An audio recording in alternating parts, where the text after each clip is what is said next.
Hey guys, hope you had a great Christmas and New Year. I know I certainly did, although it was very hard work leading up to it, very long hours, and so there was a bit of a lack of videos. But at the moment, I'm getting regular weekends off,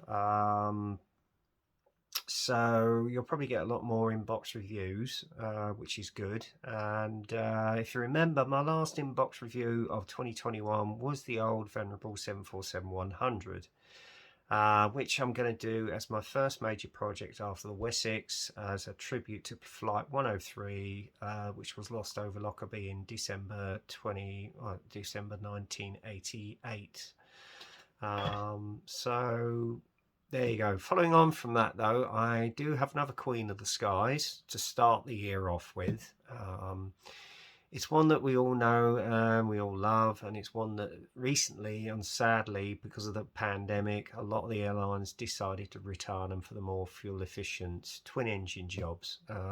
So I'm just going to turn the camera around and you'll see what I'm on about.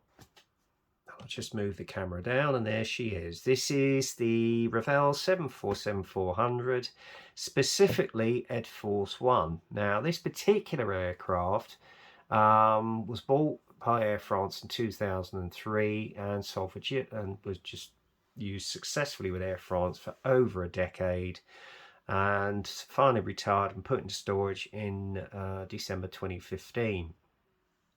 And along came Atlantic Charter, Atlantic, I think it was Atlanta Air Charter, Icelandic, who decided to buy it and take it out of storage and use it as a charter aircraft. And lo and behold, around about 2016, Iron Maiden were doing a world tour and they needed a slightly bigger aircraft than the one they had, which was a 757, to carry all the equipment they needed, the crew and all the backup crew for the tour. And so there and behold, they bought Bruce Dickinson himself decided to charter a 747-400, because specifically, if you didn't know it, he's actually licensed to fly a 747, and he's a keen aviator himself. So a lot of the time when he was on tour using this aircraft, he basically decided to do it up in the world tour livery, as you see there. And it was a regular sight at most airports in 2016, and crowds used to flock to see it coming in and departing. So there you go, and actually with Bruce Dickinson at the controls.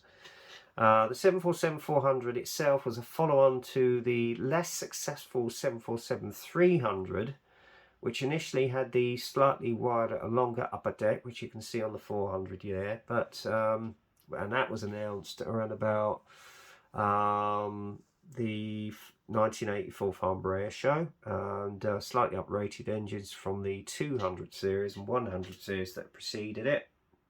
But unlike the previous two, it was not a great commercial success. So along came another redesign of the 747, which was slightly more improved 400, with the addition of either Pratt & Whitney 4000 or CFM 56 engines, or indeed the Rolls-Royce RB211s.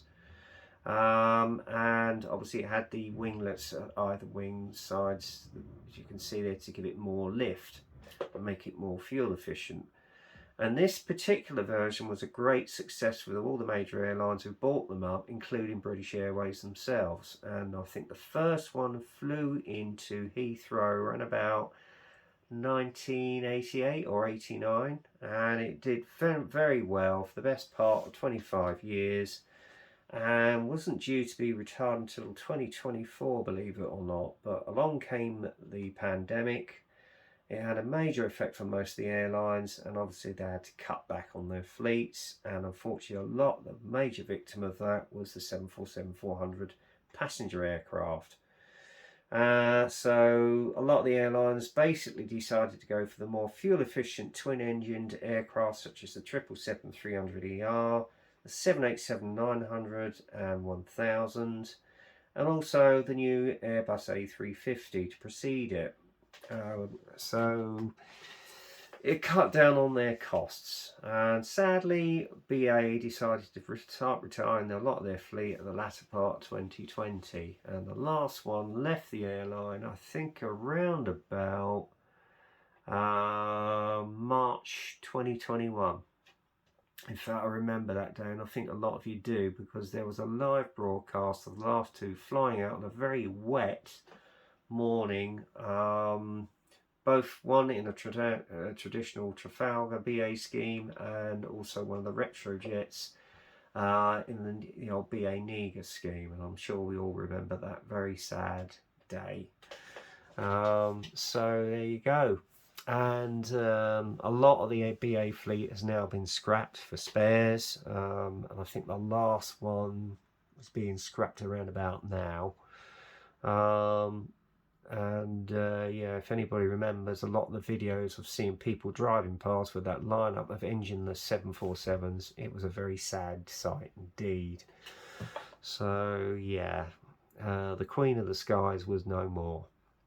However, the aircraft does live on with the Dash 8 figurative variant and many original 400s in cargo configuration, and in fact a few of them are converted old passenger jets, such as this particular 400.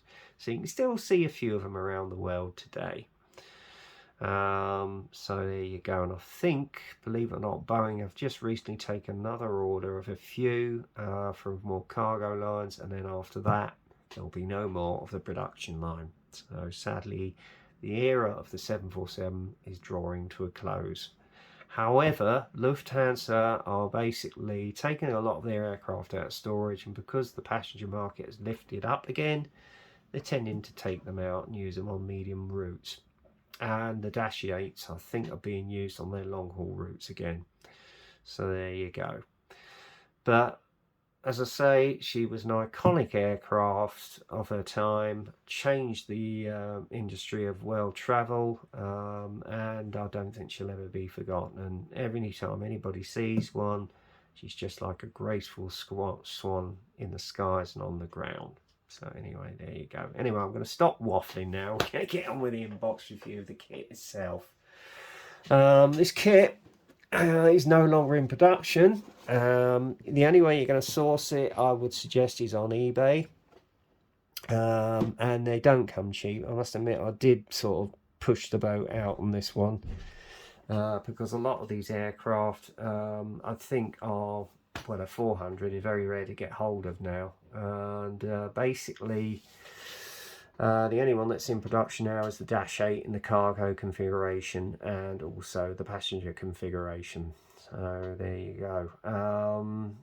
But this particular kit, if you want to get hold of one, the kit number on this one is 04950. That's 04950. There's not a lot to the box because you've got the main illustration of the actual aircraft on either side. And on this one, it's a level 4 kit, open ending box, which you can see at the end here. And there's a few photographs on the back of the actual aircraft itself, close up. One of the actual kit itself assembled, which does look rather impressive. And obviously a little bit of history about the aircraft itself in various languages, and some photograph of some of the sprues right there. And then obviously you've got some of the products and then your colours that you're going to need for the kit. So there you go. So it's a familiar Revell open ending box. So pull that out. Hang on, let's get the box out of the way.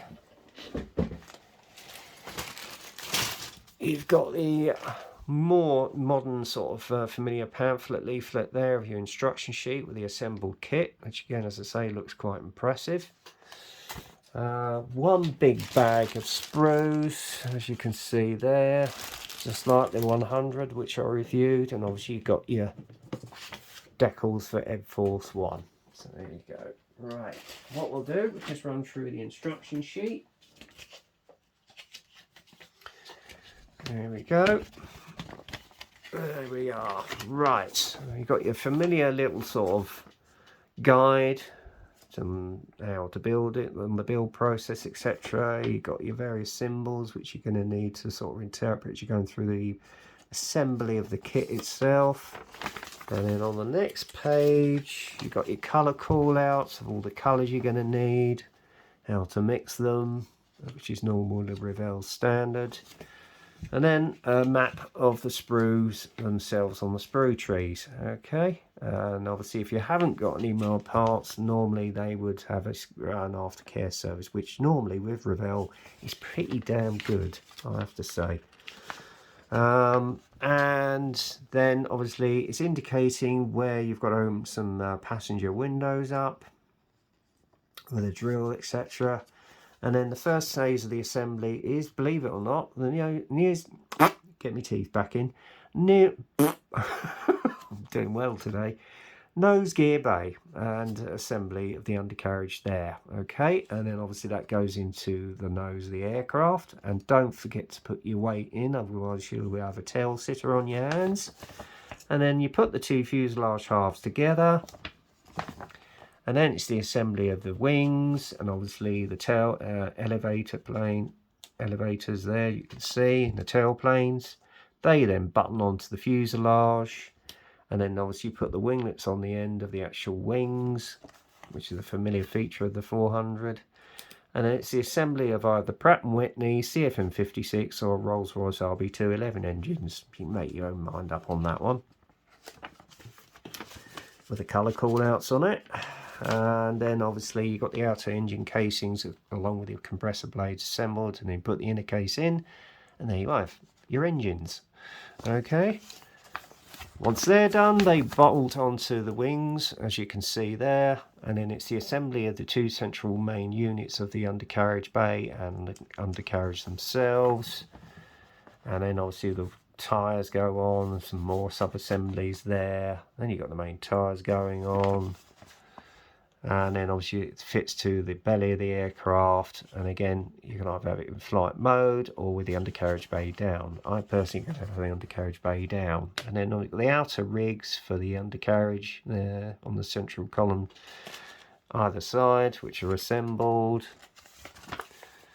And next up after that, if I can get the next page, is where the wheels and the other sub-assemblies for those units go. And then obviously you've got the gear bay doors which go onto the main central undercarriage bay and obviously on the nose gear. And then next up after that you put the clear glass into the cockpit bay. And obviously with the clear nav light, just put a dab of glue there, possibly super glue, that's what you're suggesting. And then basically you've got the airspeed indicators which go on part of the HP where the APU unit is on the back of the tail. And if you want it in flight mode, obviously that's where the gear bays go. Okay, and then obviously you've got your colour call outs for Air Force 1, which you can see there, and obviously the position of all the decals and numbers of the decals, and then you've got an upper view of the actual aircraft itself. So there you go, that is one assembled aircraft. Right, first up we're going to have a look at the fuselage. As you can see here, you've got the familiar upper stretched deck. Nice level of panel line detail, which you can see specifically on the tail as well, and also on the APU unit, some nice rivet detail there. If I get it up close you can see a little bit of flash there, but nothing a sanding stick can't do. And your scalpel blade, as I say, you're going to have to put extra holes in for the extra windows, which I think if you look on the inside you can see there, but I think that's specifically for Air Force 1. But again, if you're doing a specific aircraft such as mine, which is going to be a BA aircraft, double check your references. Okay, as I say, where the cockpit is, there's a little bit of flash, but again it's nothing that a sanding stick can't fix. I must admit the flash on this isn't as bad as on the 100. So yeah, there you go. And again, you've got a nice level of detail where you've got the cargo bay door is. Nice recessed panel lines on the fuselage, and that should make for a good kit, although there's a lot of flash in some of the passenger windows, which again you can just get a little scalpel blade and probably clear that up. So there you go. Right, next up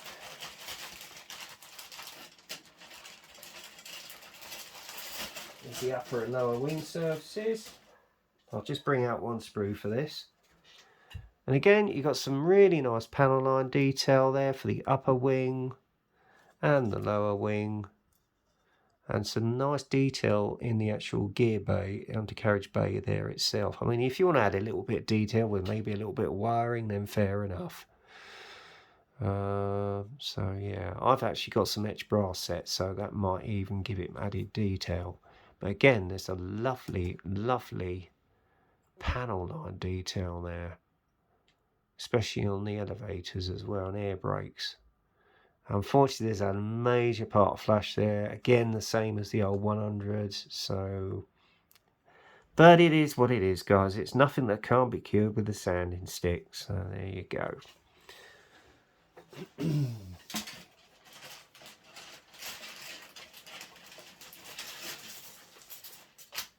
Right. Okay, we've got some of the engine casing here. Some of the engine assemblies, which you can see here. Again, nice level of panel line detail. You've got your compressor blades there. You've got your exhausts, which you can see there. It's got a fair bit of flash around it, unfortunately. And again, on the undercarriage bay, not a bad level of detail. You could probably detail it up a little bit with some wires, maybe. Nice thin wire, a little bit of flash there, but again, nothing the sanding stick can't fix. Gear bay doors, not bad. And obviously you've got the actual undercarriage belly there. Again, nice level of panel line detail. And obviously you've got your air outlets there. So there you go. Wheels, yeah, not bad. Again, I've got an extra added brass detail set, which will probably make the actual detail pop. Again, there's your major gear assemblies. There's your winglets. Obviously, if you turn that around, you've got your main undercarriage bay there for the belly. Ah, that's going to be a major pain in the arse. You've got some weld seams in there. That is going to be tricky to get out. So it's probably just a bit of filler, and then just, if you've got a slight thinny stick, sand it down. So there you go. And what else? Let's have a look at the other bits in there. Engine casings. Again, on the actual detail of the engine casings themselves. Nice panel line detail, a little bit of flash there, but again, nothing sanding stick can't basically cure. So there you go. Right.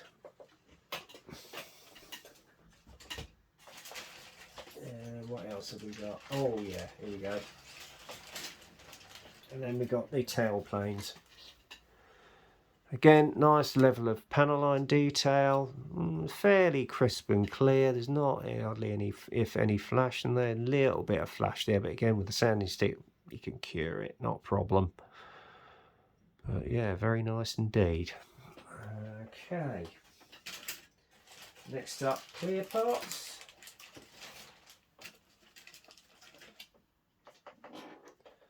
There's your clear parts, if I can get them in there. Not quite sure what that's for.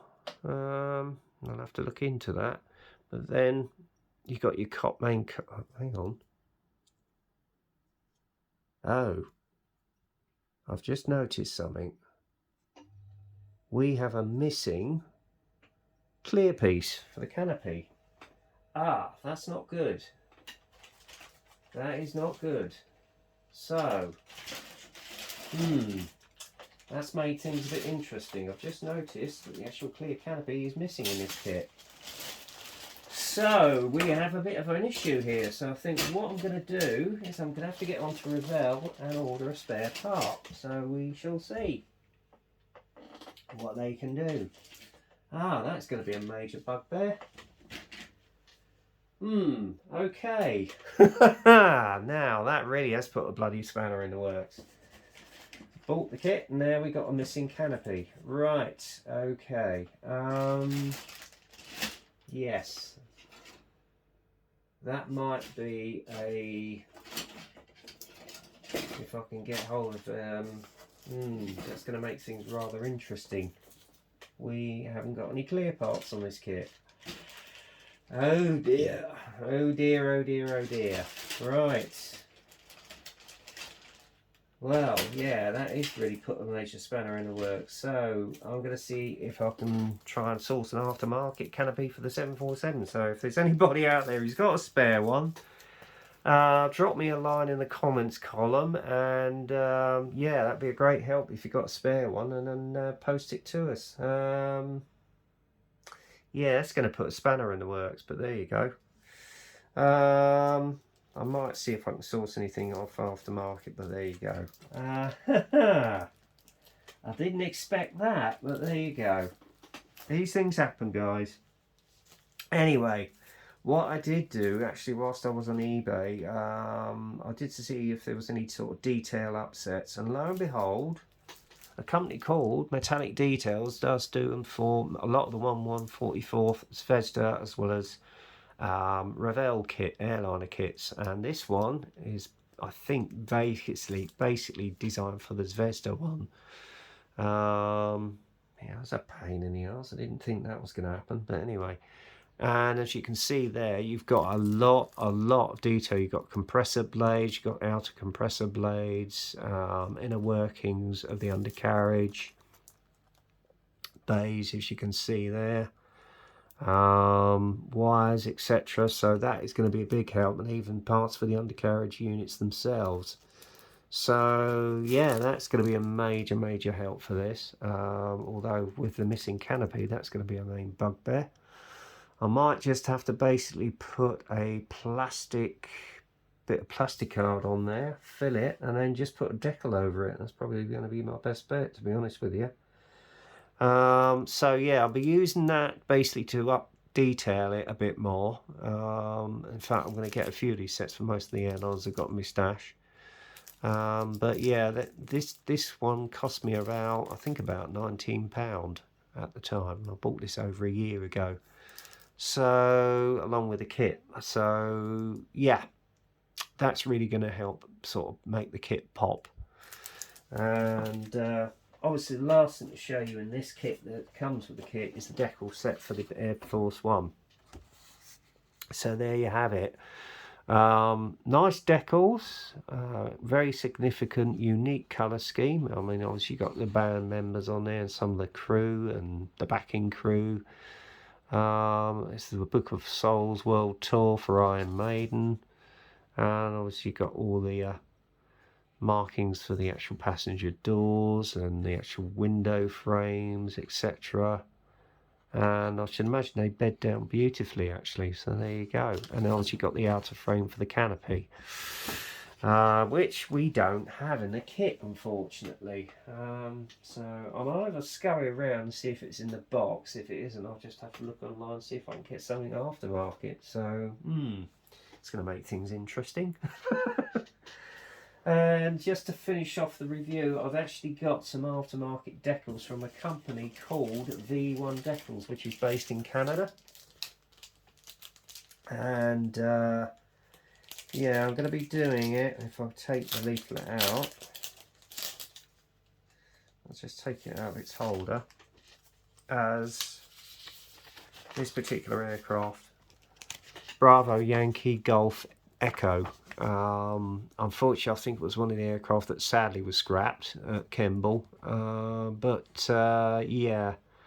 that's the colour scheme I'm going to do it in, which is BA. The last colour scheme that the fleet was in, which was the BA Trafalgar scheme. And as I say, you can actually source these off a company called V1 Decals.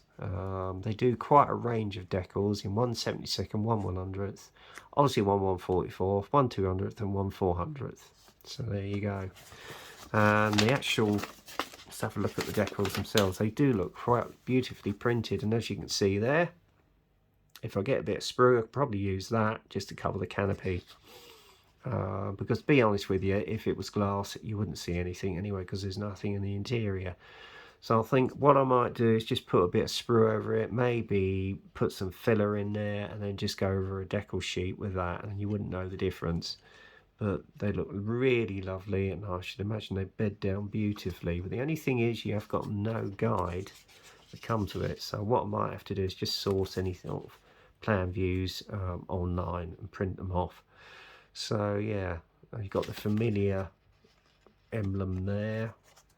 and on the other side as well. So yeah, there you go.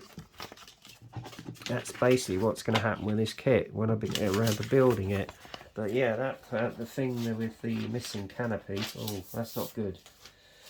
That's the first time I've actually come across that. I should have noticed that before, but there you go. Yeah, but I mean, as again, if you're a big airliner fan and you love building aircraft, such as the 747, honest this one for its unique colour scheme, and if you can get hold of one, do. Because the thing is, they're getting rarer and rarer, these 747-400 Revell kits now. But yeah, that's a bit of a setback there. I can't believe I've got a missing canopy on it. Oh well. We'll work around it somehow, no doubt. Yeah, let's pop the bits back into the box. Well, the bag. I'll get them back in there. Bear with me.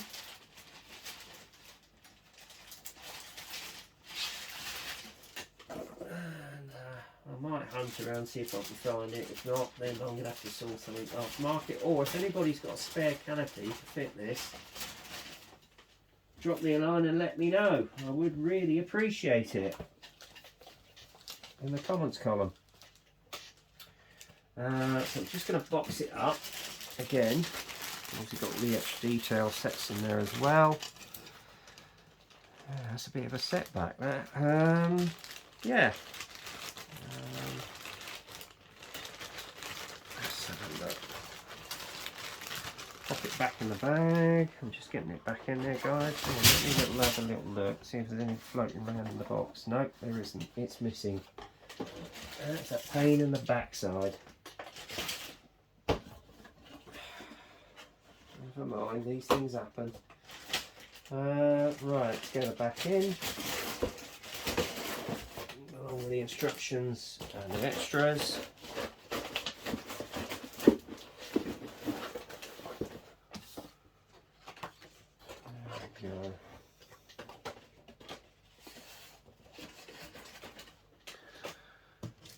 I didn't figure on that happening, but there you go. Right, we've nearly been running for nearly half an hour. My God. There you go. Right, anyway, that's the end of this inbox review of the Revell 747-400 Ed Force 1. Hope you enjoyed it, but as I say, anybody can help me out with a canopy on there and it's got a spare, just drop me a line and let me know in the comments column. It would be very much appreciated. And if I can't, well, I'll have to find some other way of getting around it when I come around to building this kit. So in the meantime, as I always say, get kit crazy, happy modelling, stay safe, because we've still got this Omicron floating about and it's spreading like wildfire. So stay safe, guys. Okay, so until the next time, take care, be safe, and I'll speak to you again soon. Cheers.